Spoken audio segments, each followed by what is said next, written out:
Kalau nggak dia nanti makan gaji buta kan, pengangguran besar-besaran, pengangguran terselubung. Hati-hati loh ya.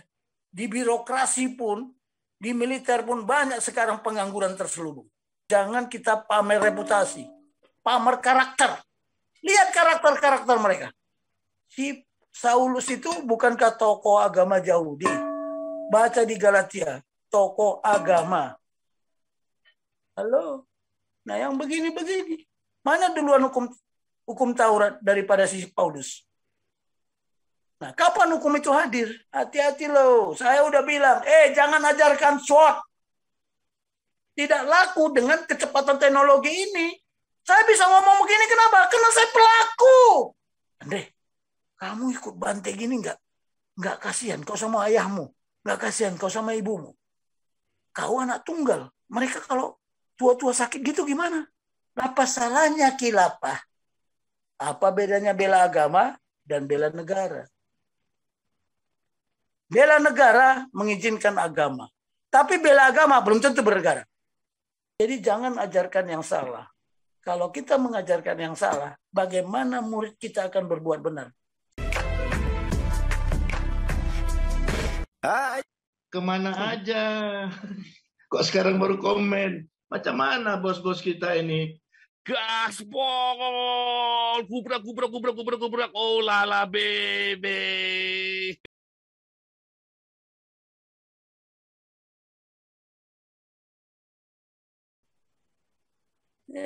Emangnya mana duluan undang-undang sama perang? Perang duluan kok kita? Gak pakai undang-undang dulu perang. Sekarang diatur supaya ada anggota DPR itu ada kerjanya. Kalau nggak dia nanti makan gaji buta kan, pengangguran besar-besaran, pengangguran terselubung. Hati-hati loh ya. Di birokrasi pun, di militer pun banyak sekarang pengangguran terselubung. Nggak ada kerjanya. Tiba-tiba hanya baca koran naik pangkat. Kerjanya hanya baca koran. Kalau mau dicek, harusnya kalau kami ini jabat, saya apa kinerjamu? Buktikan kinerjamu. Itu dong. Kalau saya ditanya, mau boleh, mau saya tunjukkan bukti kinerja saya. Baca nanti di buku saya. Jadi saya nggak mau selama ini dari sama Pak Palpuna saya bilang, jangan kita pamer reputasi, pamer karakter. Lihat karakter-karakter mereka. Nah ini nggak ada lagi yang ngecek. Orang sejak Taruna pun karakternya udah jelek. Kok bisa jadi pejabat terasi? Heran saya. Tapi itu tadi, karena sudah lebih like in dislike. Mana yang sering dilihat, itu yang diangkat. Yang tidak kelihatan banyak. Yang baik banyak. Emangnya yang jujur di negara ini cuma 1-2 orang. Banyak yang jujur, tapi nggak kelihatan. Nah, yang begini-beginilah ya.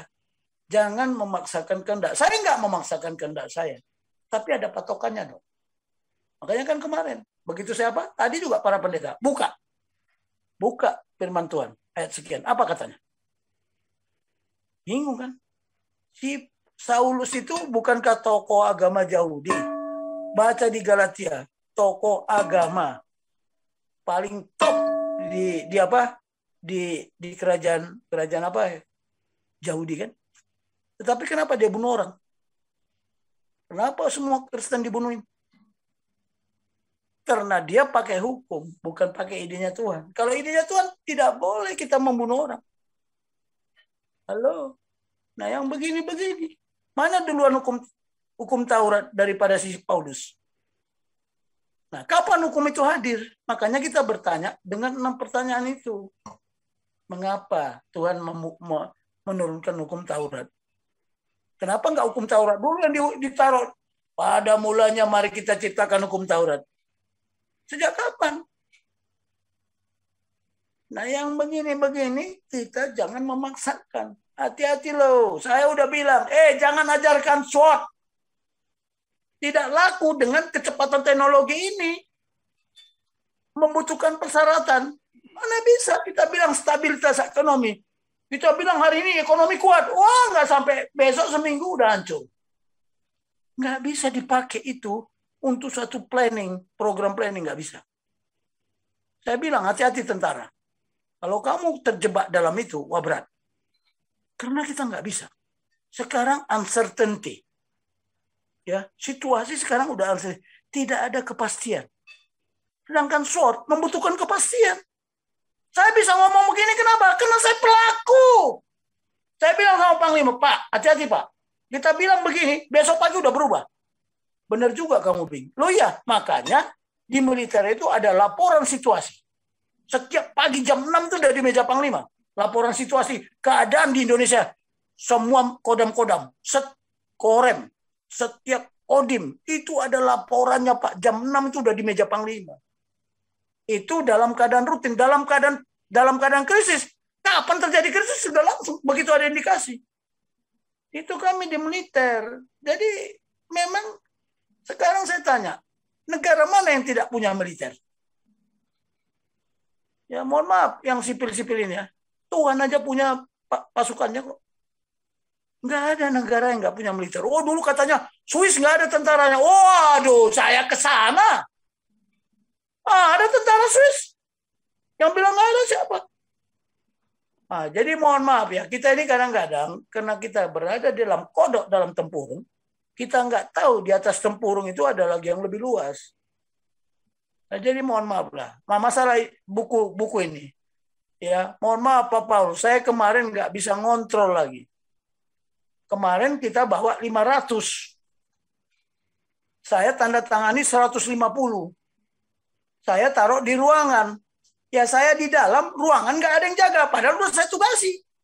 Masuk ngambilin semua, aduh mau dilarang, mau marah-marah, nanti saya nggak Pancasila. Jadi kemarin ya saya mau marahin apa? Dari 500 Pak Paul, tinggal 100. Jadi 400 sudah habis. Ada orang yang ngambil 3, ada yang minta 4, ada yang minta 5. Ya saya nggak bisa larang. Itu saya tanya, saya cek di buku tamu, ada 130. Itu yang menulis. Yang tidak menulis banyak sekali. Wah, tapi kita mau larang. Ya sudahlah, ambil aja. Saya bilang, jangan pulang tidak bawa buku. Saya bilang, minta ke panitia. Mereka bukan minta ke panitia. Mereka bilang, udah diizinkan Pak Tobing. Masuk ke kamar, ada ruangan kecil, ruang posko lah namanya. Buku saya taruh, diambilin semua satu-satu. Ya sudahlah.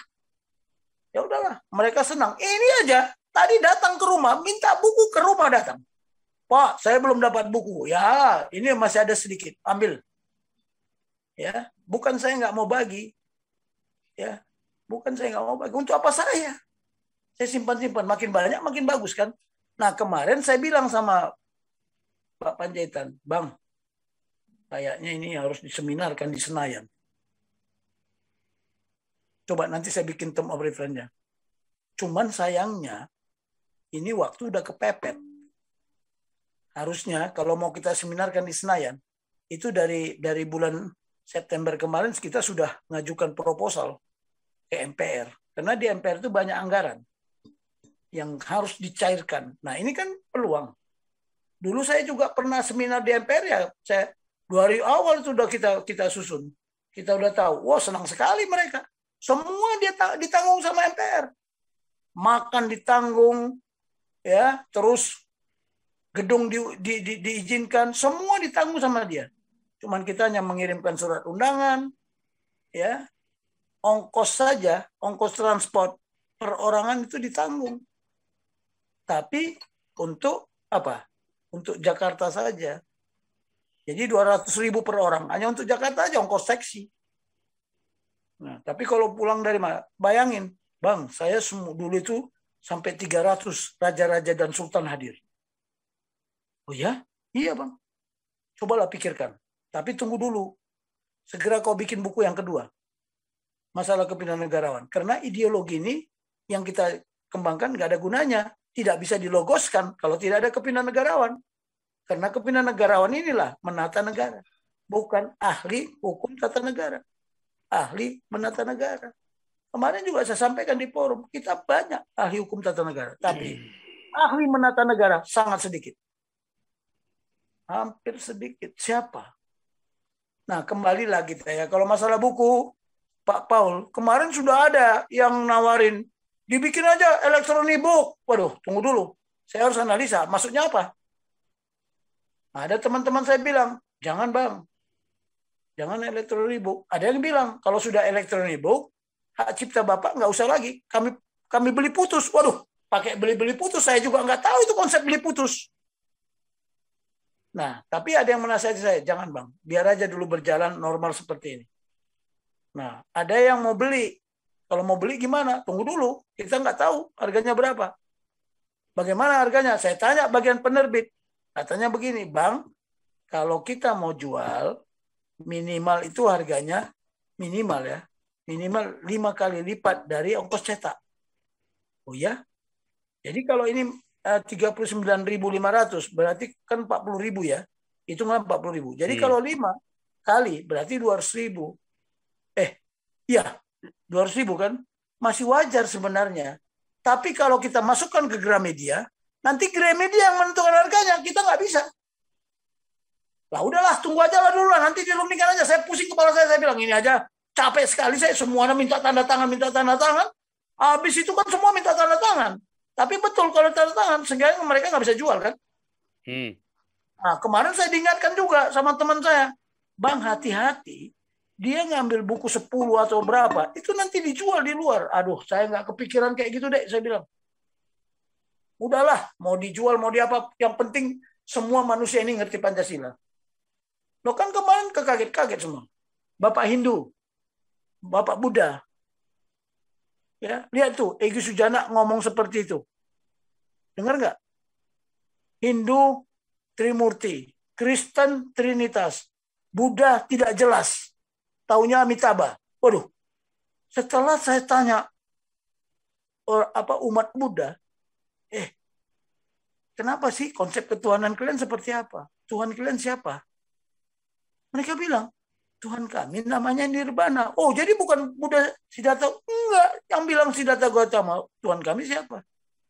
Nirvana. Nirwana. Loh, kok kalian nggak sakit hati ya? Dibilang fotokopi Nirwana, ya hotel Nirwana, Nirwana Resort. Padahal di sana kerjanya tempat yang nggak jelas. Ya kami diam aja Bang. Kan ada hukum karma. Siapa yang berbuat karma kan ada hukum karma. Kalau kami mah begitu aja. Saya baru tahu kemarin mereka kasih tahu saya karena saya berkonsultasi. Mohon maaf Pak Tobing. Kalau Pak Tobing ya agama samawi, wahyunya turun dari atas. Kalau kami ya wahyunya dari alam semesta. Kalau Pak Tobing mati baru ketemu Tuhan. Kalau kami tidak, masih hidup kami pun sudah ketemu Tuhan. Dengan apa? Dengan mengorbankan segala masalah duniawi. Saya sampai ikut loh Pak Paul ke tempat mereka meditasi di Bogor sana. Yang naik dari kebun bunga sana jauh ke dalam. Itu setiap kamar untuk 1 orang.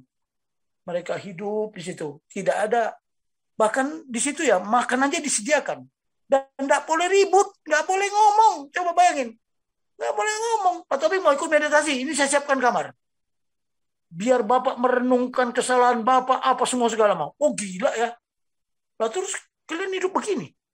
Ninggalkan orang tua, ninggalkan keluarga, saya bilang. Nah, ada satu teman saya, namanya Andre, masih junior dia. Andre, kamu ikut Bante gini nggak kasihan kau sama ayahmu, nggak kasihan kau sama ibumu. Kau anak tunggal, mereka kalau tua-tua sakit gitu gimana? Nah, kalau orang tuanya sakit, terpaksa dia cabut dari Bante, coba. Karena orang tuanya nggak ada yang ngurus. Nah, tapi kami memang harus menderita, Bang. Waduh, kalau saya enggak Tuhan nggak mau kami menderita, Tuhan kami yang menderita untuk kami, saya bilang. Dia kaget-kaget juga, beda. Tapi itulah ajaran. Sudah diyakini menurut mereka begitu. Terus mau bagaimana? Saya tanya Hindu Tuhannya Trimurti. Oh tidak, Bang. Tuhan kami tetap satu, Sang Hyang Widiwasa. Brahman, kata. Waduh, bingung lagi saya. Loh, kok ada Wisnu, ada Brahma, ada satu lagi Siwa. Iya, dia berpribadi. Kapan dia berpribadi jadi Siwa, kapan dia berpribadi jadi Wisnu, kapan dia jadi Brahma. Kan sama dengan Bapak. Bapak juga begitu kan? Kristen.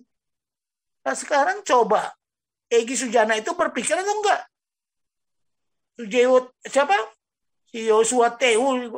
Ada tahu nggak definisi berpikir? Wah, Yosua Tehu yang sombong itu nggak ngerti ya definisi berpikir. Padahal di filosofi, Anda berpikir, maka ada Anda. Ada Anda karena Anda berpikir. Sama dengan kita ini. Nggak tiba-tiba hukum. Ada hukum, kita berpikir. Oh enggak. Kita berpikir dulu baru ada hukum. Nah yang begini-begini memang kita nggak bisa. Seperti Ponto lah. Kita jangan, ini nanti jadi diskusi mana duluan telur sama ayam. Wah gila. Sekarang saya tanya, kamu itu duluan diciptakan Tuhan dari debu atau Adam yang diciptakan dari debu? Kamu itu dari sperma bapakmu, kan begitu. Loh saya bukan dari debu, saya dari sperma ayah saya. Sama induk telur ibu saya. Saya nggak dari debu.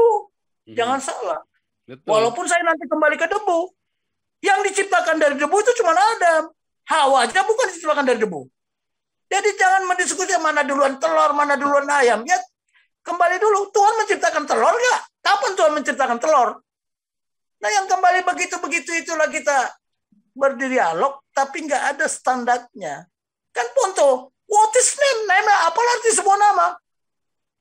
Mana sekarang ini nama itu penting.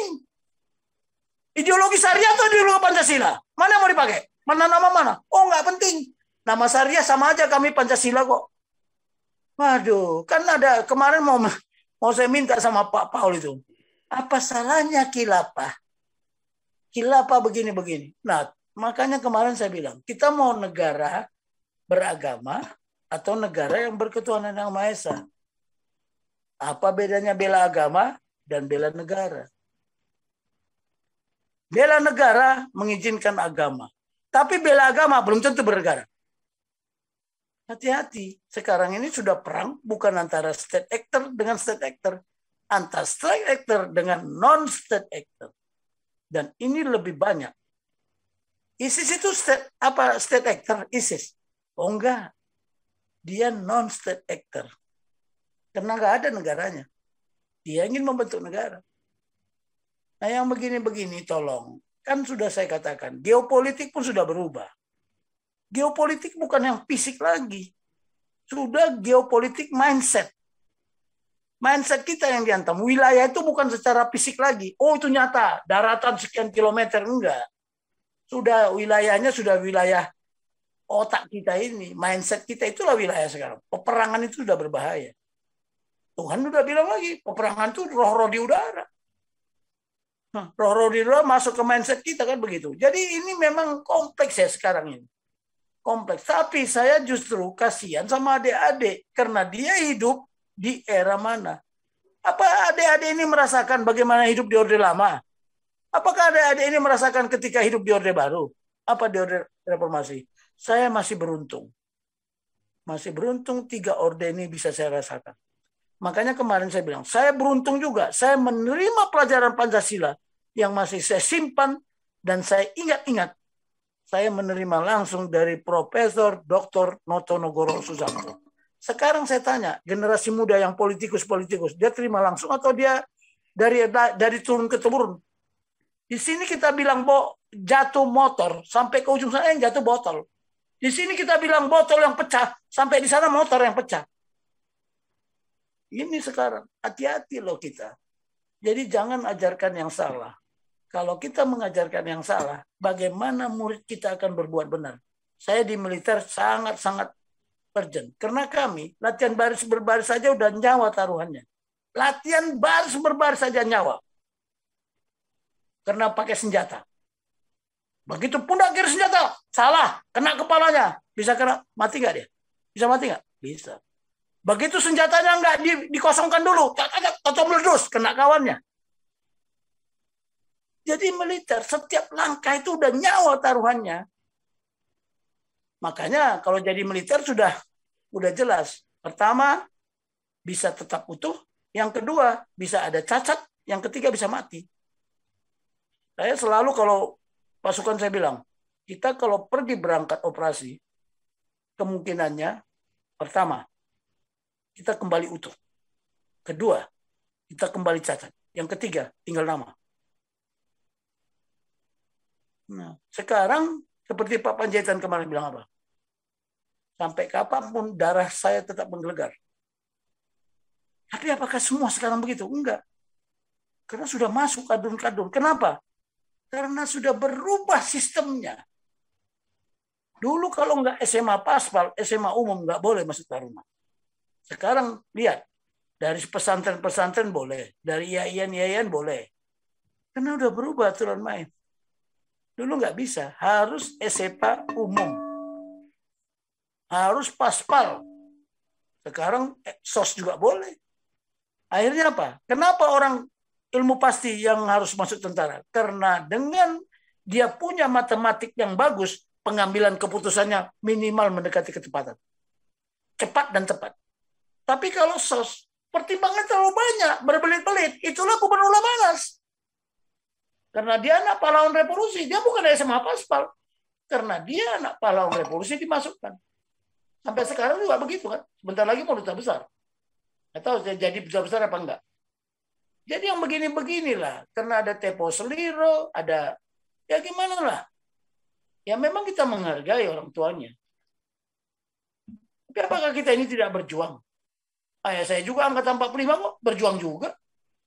Berjuang juga. Bahkan waktu PRRI Permesta. Waduh, adiknya di tempat Simbolon. Ya, dia di sini, nenek saya yang bingung. Apa kalian kok abang adik berantem? Tembak-tembakan juga kan? Nah, yang begini-begini ini kenapa? Karena paradigmanya, karena terminologinya kan. Sekarang kenapa? Hanya gara-gara ya I Gusti yang menyarankan Paduka yang mulia. Di tulisan saya buka itu. Karena ini disembunyikan rupanya. Paduka yang mulia. Bisa nggak diganti kata Allah yang Maha Esa diganti dengan Tuhan yang Maha Kuasa di alinea ketiga? Diganti, tapi munculnya tetap aja Allah. Saya waspadai. Oh, pantas. Kalau diketik pun nggak berubah alineanya. Karena hurufnya sama. 5 huruf. Tuhan sama Allah. Jadi mohon maaf. Kemarin saya buka semua. Biarkan geger. Biarkan si Egy Sujana. Nah, makanya mengalahkan Egy Sujana karena dia merasa paling pintar harus dengan orang pintar. Nah, yang begini-begini nih buka aja ngapain? Pak Bang Panjaitan kemarin ya terkaget-kaget juga. Saya bilang ini referensinya, lembaran negara. Ya, hasil-hasil risalah sidang ada di sini. Dulu pun saya bilang, itu waktu saya pulang dari atas, dari kantor saya lantai 6. Di Mabes TNI. Itu saya lihat di lubang sampah itu, di tempat sampah. Saya nggak lewat lift, saya lewat tangga. Karena listrik mati. Loh, ini kok buku dibuang begini aja? Saya lihat, saya beritahu. Nah, yang begitu-begitu, karena saya cinta buku, senang buku saya. Oke lah, apa masalahnya dengan buku ini sekarang? Kalau memang anggota kita, saya kan nggak kenal semua Pak Pauljam. Siapa-siapa yang ada di Jumba Pak. Ya, mungkin kenal namanya, tapi nggak kenal orangnya. Raja Uti aja datang tadi, oh ini Raja Uti. Gua kira dia, Raja Uti ini kurus, karena dari bicaranya ini kayak orang kurus kan. Gua taunya besar badannya. Waduh, dia bilang, saya Raja Uti. Waduh. Nah, saya baru tahu kan, baru kenal saya. Nggak kenal saya, banyak nggak saya kenal di situ. Yang mana-mana ini nggak tahu, Pak Steve. Yang mana? Saya nggak kenal kan. Yeah. Sehingga saya nggak bisa mengucapkan terima kasih. Tapi setelah saya Pak Steve Pak, waduh, mohon maaf Pak, saya nggak kenal Bapak. Tadi saya telepon lagi, terima kasih ya Pak ya, Bapak udah datang kan gitu. Banyak yang tidak saya kenal yang di Zoom ini, mohon maaf lah. Sehingga saya mau mengucapkan terima kasih, gimana pun saya nggak ngerti. Pak Bahari datang, Pak Bahari datang. Oh dia lama sama saya, sampai jam 11 kalau nggak salah, jam 10 atau jam berapa itu di ruang kantor kecil saya itu. Terima kasih. Anda telah menyimak video ini sampai selesai. Silakan tuliskan masukan atau pengalaman Anda sesuai tema video yang kami sajikan. Kami berharap masukan Anda bisa memberi edukasi sebagai bahan pertimbangan untuk membangun pola pikir positif. Kepedulian Anda sangat bermanfaat membangun generasi dalam menyikapi narasi atau sumber berita. Terima kasih. Dan salam damai untuk Indonesia bersama Reaksi Nusantara.